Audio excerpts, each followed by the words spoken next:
Hold on, let me make sure. All messages are visible. Okay, perfect. Okay, hold on. There's one thing I want to change here. Show chat. Okay, there we go. All right, so I can show chat. It looks like I got somebody here waiting already. Hi and welcome. It's gonna be a couple minutes until we get started. Right now, I'm just trying to get the get everything set up. But what we're gonna be talking about today is we're gonna be talking about Biden's loophole. And for a lot of you guys, well, for those of you that are over on my Patreon channel, or a subscriber over there, if you're in the hobo tutorial section, I believe I moved everything from there uh, over to the hobo tutorial section, or I may have made it available for anyone that wants to watch it. But a few months ago, I got the opportunity to read a letter that was drafted by some members of Congress and written to President Biden when they were having the whole debt ceiling debate. Well, the debt ceiling, we never really heard much about it. At least I don't remember hearing much about it. But the gist of the letter was to use the 14th Amendment and the debt clause.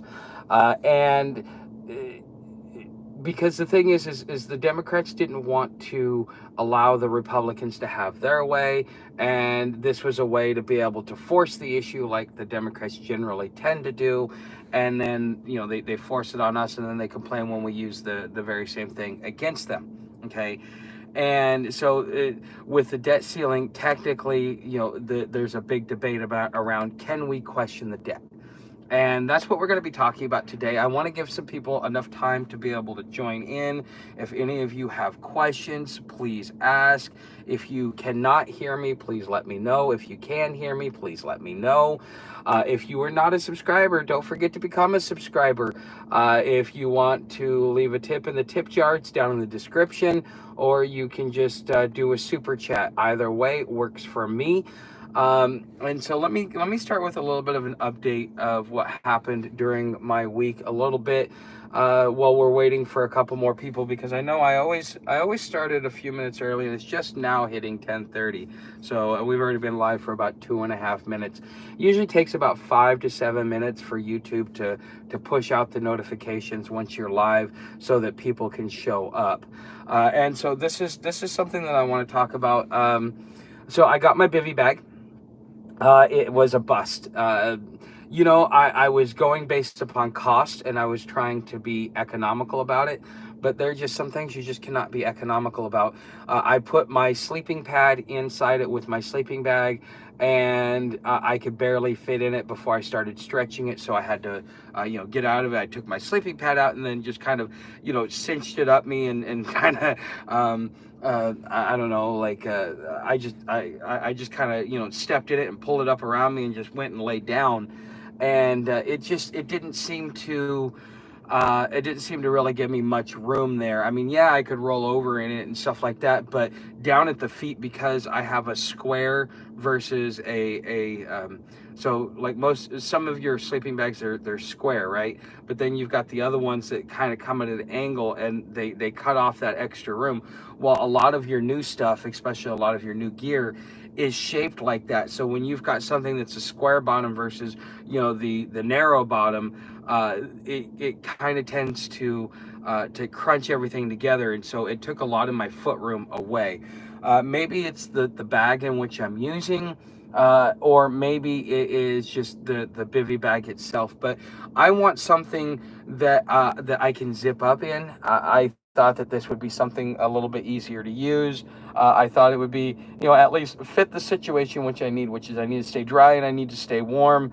And, I'll decide what I like and what I don't like about it. And then once I decide that, then, I can go out there and get me the one that will actually fit my needs. So sometimes when you buy a product, you got to be willing to buy it 2, 3, 4 times, because, the first time you get it, especially if you've never worked with it. I've never worked with a bivy bag, so I don't know what to look for, what not to look for. What are the problems that I'm going to have? What are the nuances about it? And so for me, buying this first one, yeah, it was the least expensive one out there. And so I thought, okay, this would be a good deal. Mountain Warehouse has a good reputation. Well, they may have a good reputation, but just the bivy bag didn't work for me.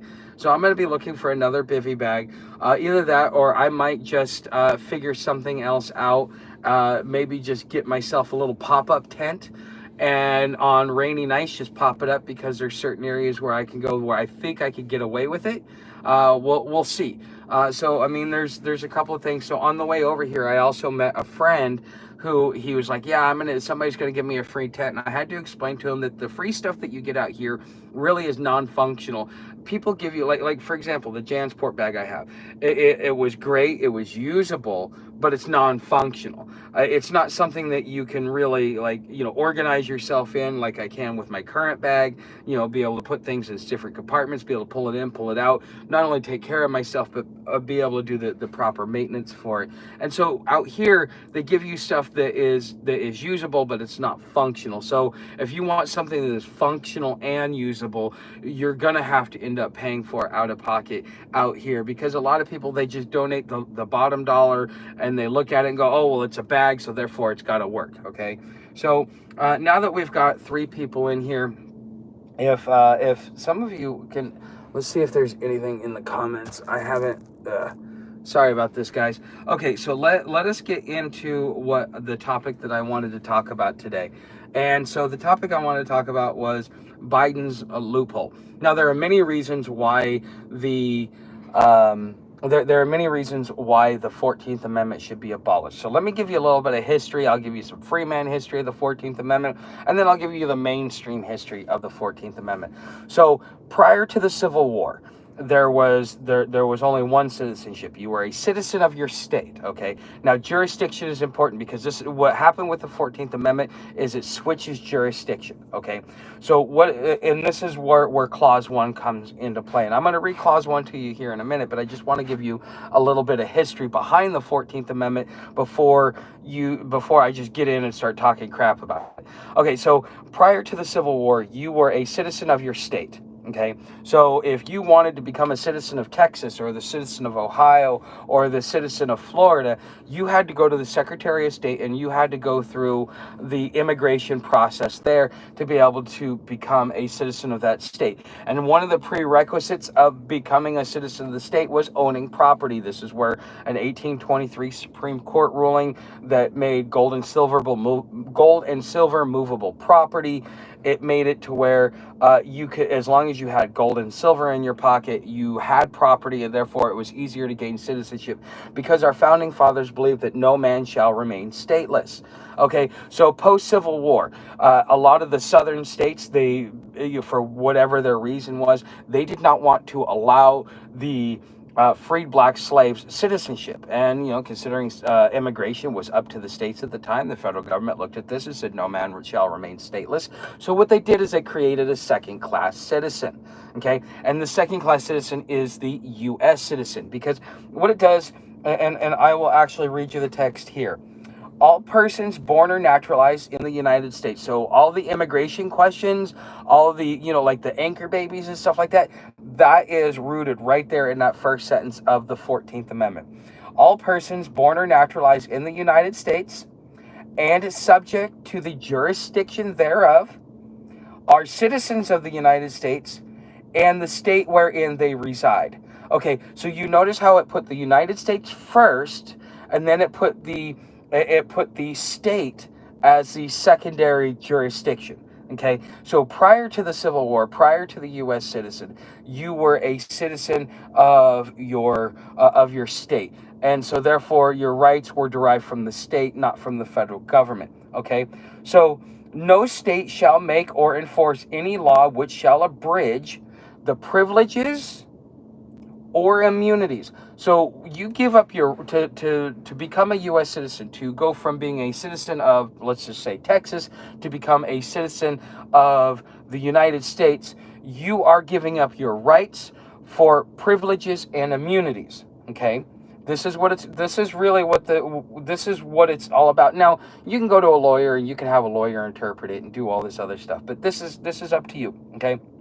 So, no state shall make or enforce any law which shall abridge the immunities of citizens, or the privileges or immunities of citizens of the United States, nor shall any state deprive any person of life, liberty, or property without due process of law, nor deny any person within its jurisdiction the equal protections of the law. So, a lot of the court cases that you see where they get thrown out is a violation of the 14th Amendment, the due process clause. Okay, so there's a lot to be done here, and a lot of what you do to navigate yourself in the public relies strictly on the 14th Amendment. Okay, but let's get into let's move down to section 4. So section 2 is the appointment of representatives.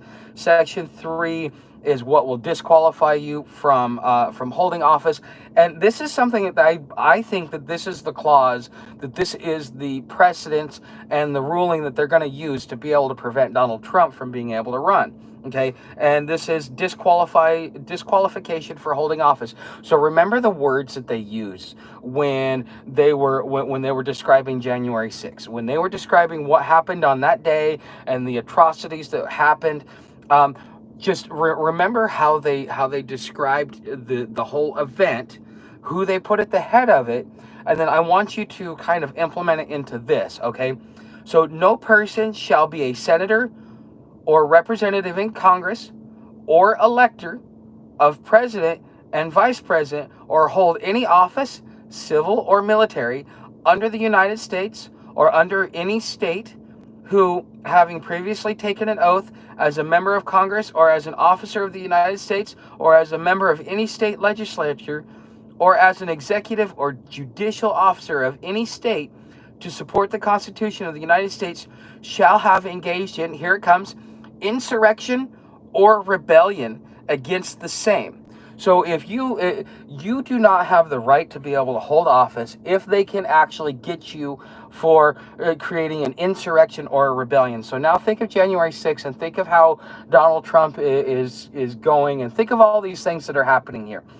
For all of you Trump supporters, this is something that should really be concerning. This is something that we we either need to abolish this whole 14th Amendment, and it's going to undo a lot of stuff. It's going to move us in the right direction so quickly that, think of it like turning an aircraft carrier on a dime. It will literally turn the system upside down, but it will right itself real quickly because things will be changing. Okay, so now here's the Biden loophole. The Biden loophole that I've been talking about, the thing that I want to call into question, because if any of you have the time, the desire, or anything else like that to be able to sit back and fight this is for you. You can ask me questions. I can give you my own interpretation based upon my knowledge and my experience. But anytime somebody comes up there and questions the debt or says anything about the debt, I say, you're a 14th Amendment citizen. You are a U.S. citizen. You are a second-class citizen. So you do not have the right to question the debt. And that's what Section 4 is here of the 14th Amendment. And so this is what members of Congress wrote to President Biden, saying, you know what, you need to invoke the 14th Amendment, and we don't even, this debt ceiling is just it's hoopla. It's a show. It's not real. They don't even have the right to do that. Okay, so I want you to listen very carefully. I'll read it, and if any of you guys have questions, start asking your questions through this. Okay, so public debt, Section 4. The validity of the public debt of the United States, authorized by law, so that means it's been passed by Congress, including debts incurred for payments of pensions and bounties for services in suppressing insurrection or rebellion, shall not be questioned. Now, see, that last part of the sentence is really where you, if you're gonna make an argument against this, because it says you shall not question the debt. Now, what does question the debt actually mean? Does that mean that anytime Congress sits there and writes a law and passes it, we have to pay it? Or does that mean that we can't even have this public debate about the debt? What does shall not question the debt mean? At what point are we questioning the debt? And at what point in time does it become a violation of the 14th Amendment, Section 4, the first sentence there? So But, in the same way, so a lot of people have used the 16th Amendment as a way to be able to be a tax protester. And the 16th Amendment is not the correct argument. If you want the correct argument, it's the trading with, no, it's the Interstate Commerce Act of 1887, amended in 1940 to include U.S. citizens as carriers of commerce. Because you are considered a carrier of commerce and you're working, on interstate commerce because you are a domiciled citizen of the District of Columbia, it becomes very, they try and complicate it to kind of make you look a little weird. However, um, the reason why you have to pay taxes is because the Interstate Commerce Clause amended in 1940. It has nothing to do with the 16th Amendment. The technicality is that the 16th Amendment was a temporary excise tax that was done as an amendment, and that does not give any clout or any precedence to be able to create the IRS, because the government has always had the power to lay and collect taxes. Okay, and so in the same way, this first sentence could very well just be something temporary, because the validity of the public debt of the United States authorized by law, including debts incurred for payment of pensions and bounties for services in suppressing insurrection or rebellion. Well, the Civil War was considered an insurrection and a rebellion.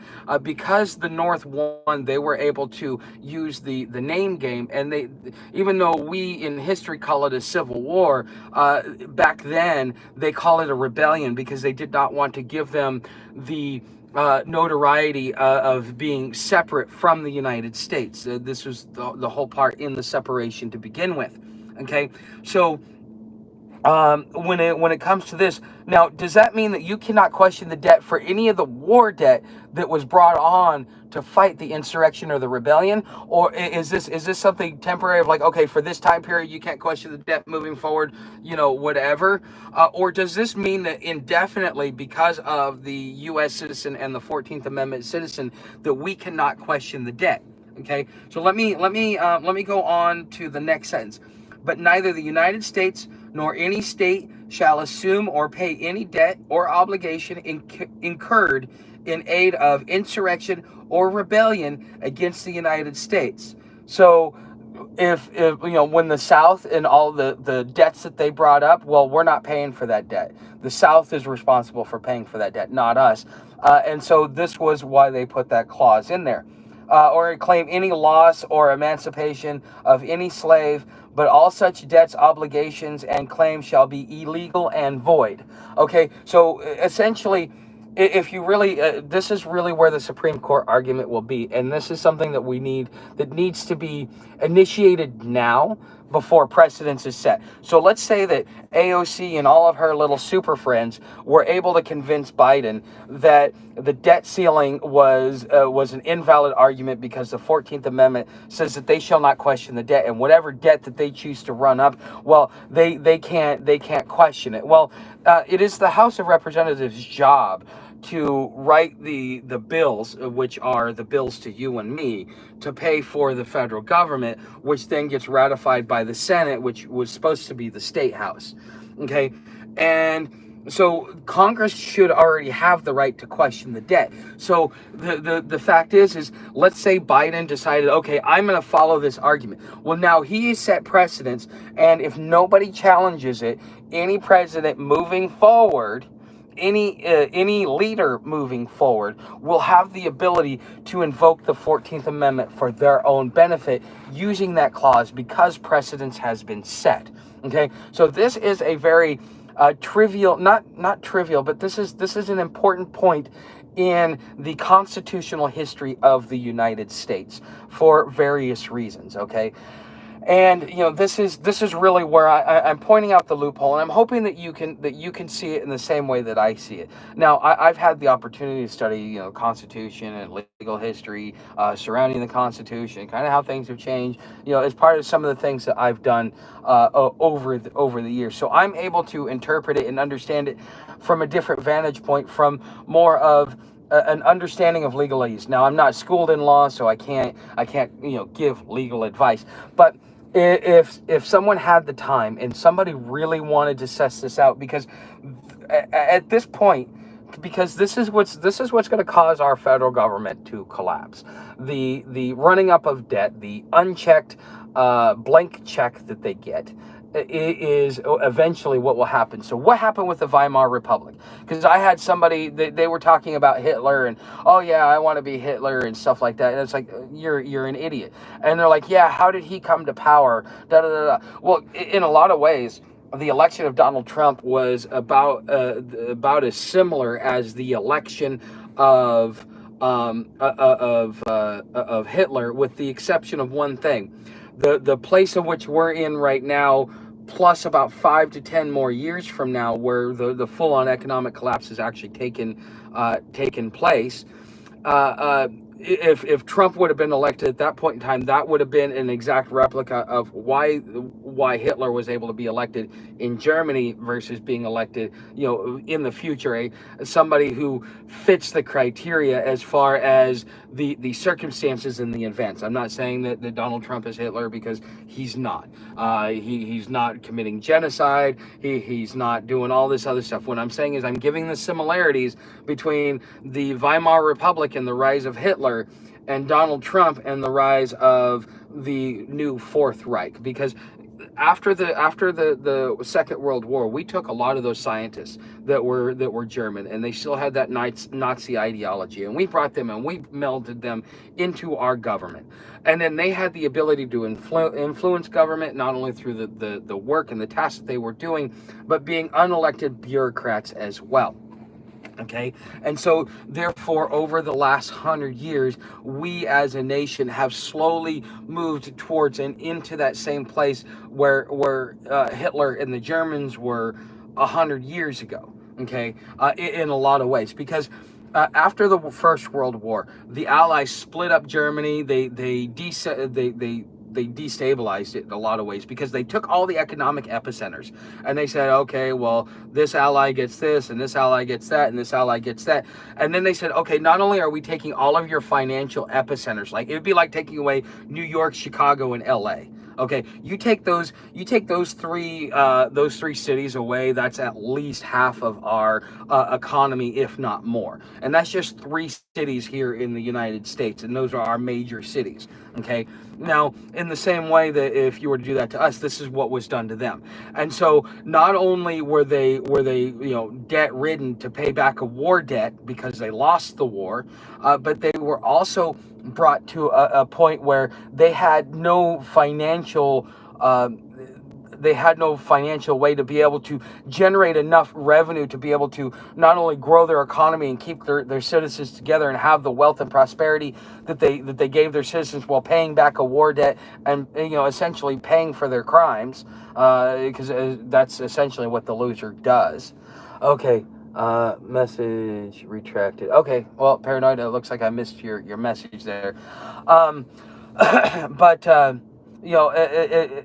with that happening, them having to pay their debt, and then it comes to a point where they're like, oh, well, since we have no way to pay our debt, we're just going to print money. Well, it was the Americans who actually found out about this and told the whole world that Germany was just printing fiat currency. And well, this is what destabilized the Weimar Republic at that point in time. And so this is where you see Warbarrels. Well, I've been working on this very thing for a video. Huh? Well, I'm glad that maybe this might help you, or you can use this. Okay, there's an issue with chat. Okay, yeah, it seems like doing it on the mobile side, I'm gonna have to go back to doing it through Prism, but it's a pain in the butt. I had problems last time I did it.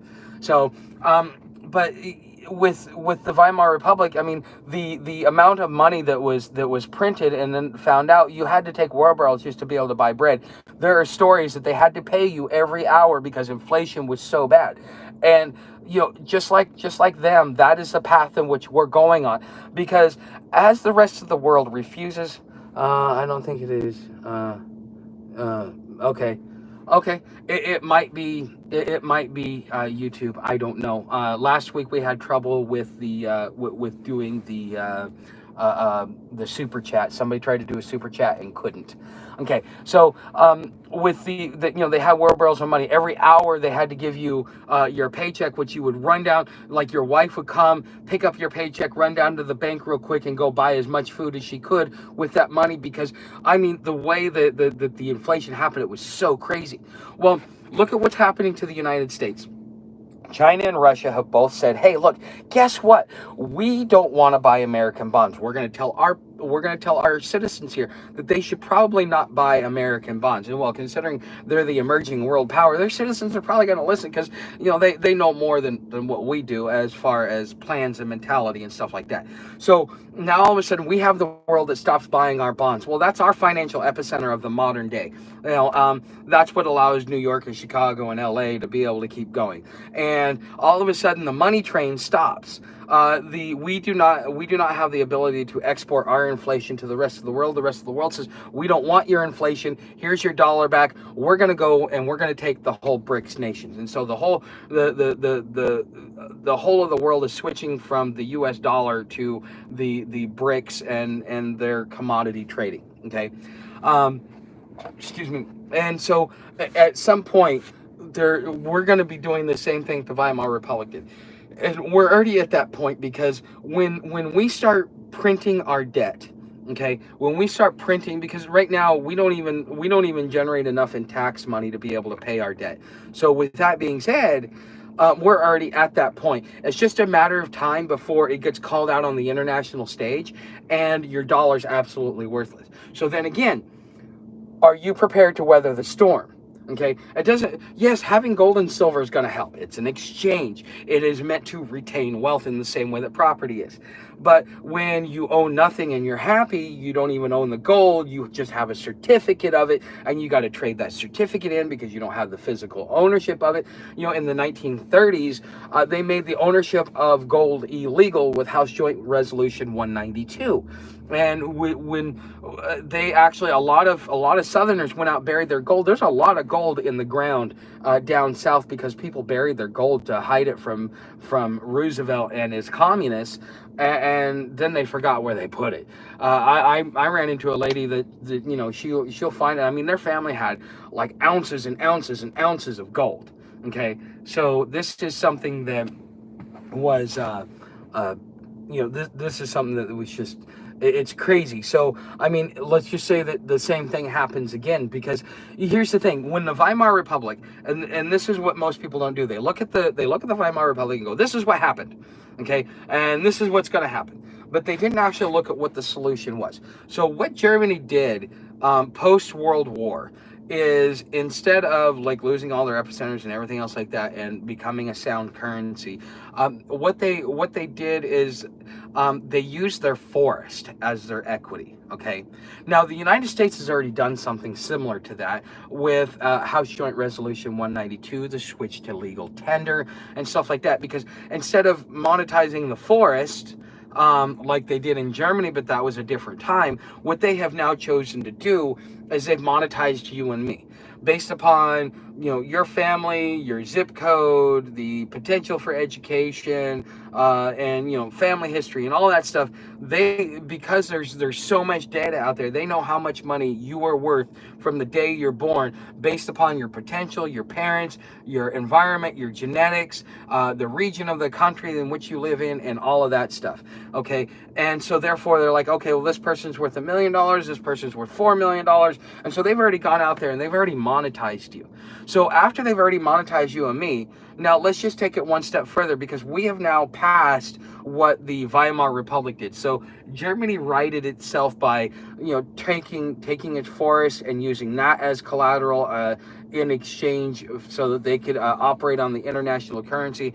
We've done it with our people. But the thing is now that the federal government is even more bankrupt than it was back in the 1940s, what do they have left to monetize? Now, here in the city of Cincinnati, and I was talking with a guy last night about this. Here in the city of Cincinnati, there is a rail yard, a rail depot, a cargo rail depot. The city owns it. The city is looking at selling it for I think it's 1.2 or 1.4 billion dollars. Okay, why would a city get rid of that?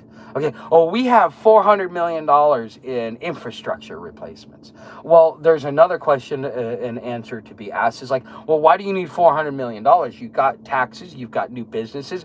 The 3CDC is really, Cincinnati is a happening city. There's a lot of growth. There's a lot of upward movement, especially for commerce here. This is a very business friendly environment because they're trying to attract the businesses back to this area. But the thing is that cities rely on new growth, not the old growth, because the thing is they get the new money from the new subdivision, they use it to pay for all the roads, and then they're constantly paying in the rears. Okay, and so, well, there's not going to be any new growth because we're in the Rust Belt, and with the Rust Belt and no new growth, they have to figure out other ways to be able to pay for the things that they want to do. So what are they going to do? They're selling off their other assets. Now, me and the other guy, we're sitting there talking. I'm like, this is the dumbest thing possible, because I know, like, at an airport, it's like 20 years ago, if you stayed, so if you were to leave at 10:30 and you're still there at 10:31, 10:32, 10:33, that just costs you $10,000 per minute to stay there. And a lot of these ports, that's how they get their money, is these overage fees, because a flight arrives late, it leaves late, it takes a lot longer time to turn over. Well, the same thing goes with cargo, I would expect. Same thing goes with trains, planes, and automobiles. There is a way to be able to tax it, monetize it, and fee it. And so now the city is giving up long-term money in exchange for a short-term fix that they're now getting like 3 times the amount of money for it. Okay, but what are they going to do with the remaining $800 million? Are they going to pocket it? Are they going to put it in a rainy day fund? Are they going to blow it? And then all of a sudden now they have to sell something else because they got to keep feeding the beast. Okay, these are, what we're seeing here in Cincinnati is what the United States is going to have to do. This is why, okay, so for those of you that have looked into communism, and, well, not really communism, looked into Mao Zedong and his rise and creation of the Communist Party. So in the 1920s, he was upset, so he created the Communist Party of China. He wanted to create the party of... he tried going to the West, but the West was already screwing China. So because their dynasties and their people got so involved in or so overextended in debt that the most productive parts of their country were sold and leased, including to the Germans, which Mao Zedong did not like it. He kind of had an aversion to Europeans in the first place, because, like, and his last straw was when they took the public railroad. So it was a railroad that would go around, city to city and stuff like that, so that you could migrate around. When they took that and they sold that, I think they sold it to the Germans, so that they could pay their debt and keep the whole thing going. That was when they had the communist rebellion. That is what got Mao to do what Mao did and become who we know Mao to be today. And it's a matter of time before something like that happens in this country. So now we've already monetized our citizens, and now we're going bankrupt again. And now they want their pound of flesh. And not only that, in order to keep this whole system afloat, just to be able to keep our menial things going, now we're going to have to sell off all of our important assets, all the things that we've spent wealth on and maintaining and building up over the generations. And we're just going to have to just sell that off just to be able to survive. Why? Because of poor management from our politicians. And why is our politicians poorly managing it? Because you and I, as the end user, as the voter, are too busy following party line dogma and just that crazy crap instead of sitting there looking at it. Because the thing is we should not have a two-party system. We should have a no-party system. We should have a system that is based upon ideas. This guy has an idea, he thinks this works. This guy has an idea, he thinks this works. Which idea do we, as a majority of the public, think will be the best way? Now, we as humans, we tend to think more along the lines of, well, I want to feel no pain, but I want all the benefits. So we're always gonna take the path of least resistance. It gives us the most with the least amount of effort and the least amount of upfront consequences. But then, we get to where we're at today, where now, yeah, we didn't pay the consequences for it, or if we did, it was short term. Now we're paying the long term consequences for it. Okay, so you guys are wondering like how Biden could do a loophole in the budget and force everything to be paid. Even if Congress, because the federal government already has. The federal government already has legal obligations. They have obligations for pensions. They have obligations for Social Security. They have obligations to the military. They have obligations, contractual obligations that are 10 and 20 years out. And so you and I, we don't have the ability to question this debt. We can't just sit there and say, oh, well, we just can't do it. No, the Treasury is going to start printing money. Okay, that's really what's going to happen here. If there's a government shutdown, well, even if there isn't a government shutdown, we're pretty much to that point anyways, because we're relying on the Federal Reserve to buy our debt. Okay, and as long as the Federal Reserve buys our debt, but they can only buy so much before they themselves collapse under the pressure of owning worthless debt. Okay, just for various reasons.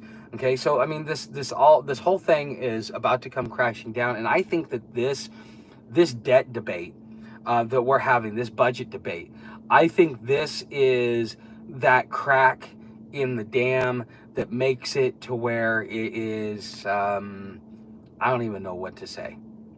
This is going to be what causes the whole thing to come down, in my opinion. And I think in history, what we'll do is we'll look at it, because we've reached a point where our debt to GDP is too high. We've reached a point to where our revenue, just our monthly revenue, doesn't even cover the debt, and the interest on the debt, it keeps getting rolled over, and there's a point when it's not going to get rolled over anymore. There's only so long a Ponzi scheme can go before the Ponzi scheme itself implodes on itself.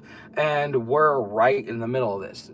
Somebody asked me the other day, they're like, hey, Tuck, do you think we're at the beginning of it, that we're already in the middle of it, or do you think it's still in the future? And I'm like, my opinion is that, think of it like this. There's an explosion, but the way that the sound reverberates off of the atmosphere to come down to where you can actually hear it, okay, that sound hasn't gotten to us. The explosion's happened, but we haven't heard it.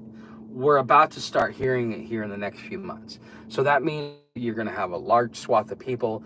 What happens if the Federal Reserve goes out of business? What happens if the federal government becomes insolvent? That means your military pensions. That means your Social Security. All of that. Even if the people have to pay the debt. Okay.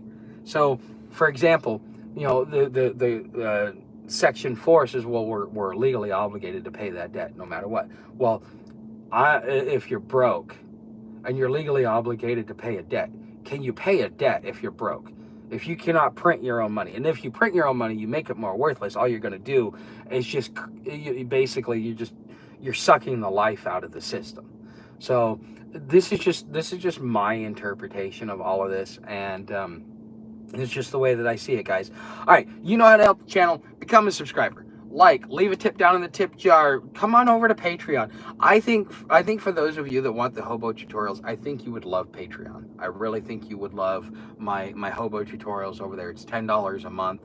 There's a 7-day free trial, so you can go back and you can watch some of them and then decide, hey, if this is something I want to do. But I have some goals moving forward. So I am looking at trying to find somebody that wants to travel with me, because I don't want to. I want to be able to have somebody there, for whatever reason, just for safety. And I've been talking with my shrink, and my shrink is telling me, him and I'm telling him, like, look, I have this really bad habit, is I'm very flighty. The second something gets uncomfortable, boring, whatever, I don't like it, I pack and I go. And the thing is right here in, thanks for the video, have a great day. Thanks, Jeremy. The thing is for me, um, it's starting to cause issues because here in Cincinnati, there's a lot of opportunities. Before I get back out on the road, because I know I'm gonna want to travel. I don't until the dust settles, until the global financial collapse happens, until the dust settles from that, until war is declared between Russia, China, and the United States. I want to be mobile because I want to be able to get into the right position. Okay.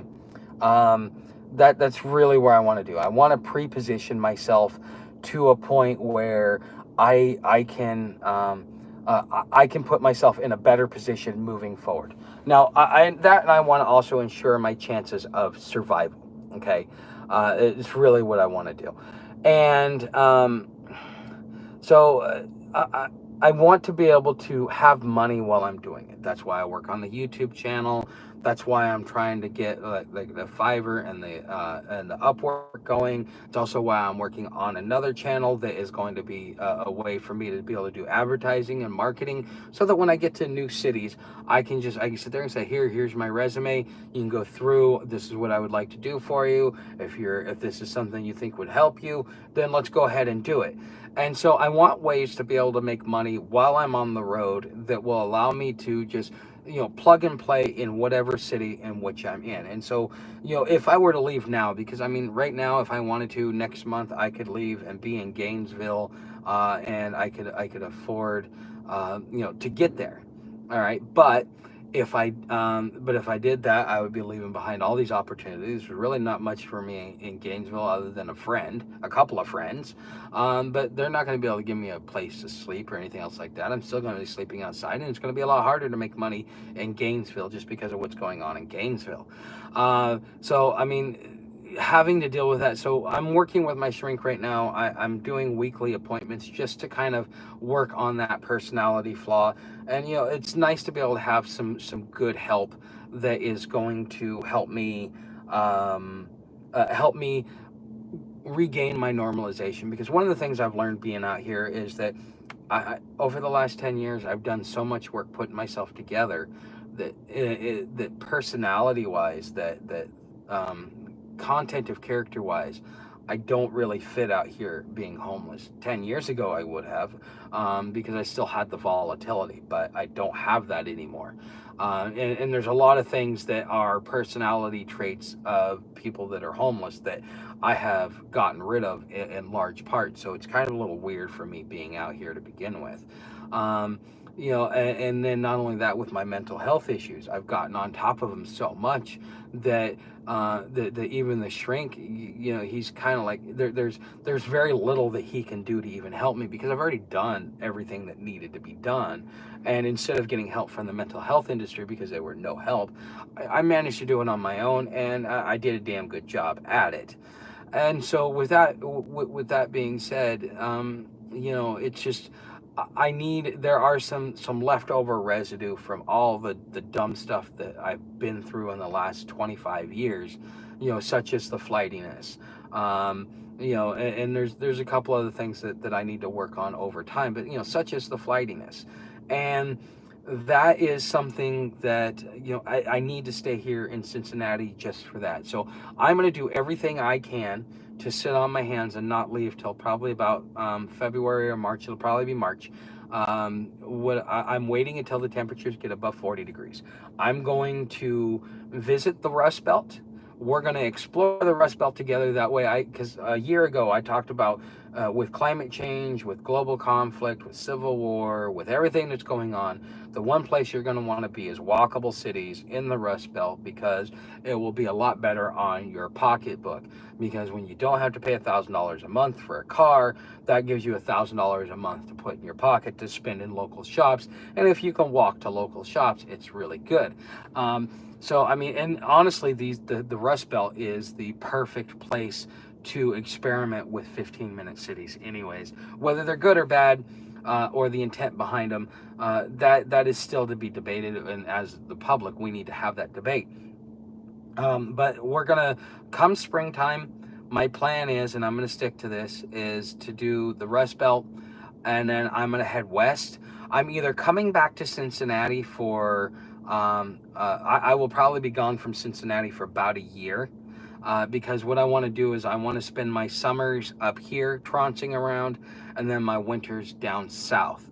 But because of where I started, when I started, and kind of how everything got upside down, I'm kind of having to, get to an area. I could have stayed down in Florida, but then I would have been hot and miserable, and all that stuff. But then right about this time of year, everything's good, and then I could start migrating north. And by the time I made it here in the north, it would be thawing out, and then I could turn around and migrate south, and just back and forth and do stuff like that. But I want to be able to see. I want to do more than just one trek. I want to kind of be all over, and I don't know, the Rust Belt and moving west, those are my primary goals. I don't want to go farther west than maybe like New Mexico or Phoenix or Salt Lake City, but I'm not going to go to like California, Oregon. I do want to go to Washington though, because I want to check out Chaz, but that's what's on the agenda for next year. But in order for me to be able to get that, I need to be able to have regular, the various ways of being able to make money while I'm on the road, so that I can not only have my amenities, but have sort of comfort. I like to be able to have my cigarettes and my smokables, and a Coke and maybe a nice meal from time to time. It's not like I need a lot of money. And my goal is to start out with $500 a month to travel. $1,000 a month is going to be where that my comfort level is. But it's going to take some time to kind of get to that place. Okay, so I'm asking for your guys' help and participation, not only through sharing my content, liking it, keep watching it. Give me, there are topics that I may not talk about or that I've touched on that you want me to really dive into. That's what the comment section's for. Anything that will help this channel grow, I'm willing to do it within reason. And because this is my primary source of income, or will be over time. Now, I know I got another year, so being here for 6 months just means I get to kind of hunker down in a place that's going to be kind to me for a little bit of time. But all right, guys, it is getting that time of day. I've got another live stream to do after this. I am about 21 subscribers away from the what's it called, the AdSense monetization on my gaming channel, but it's already monetized to be able to get like super chats and memberships and stuff like that.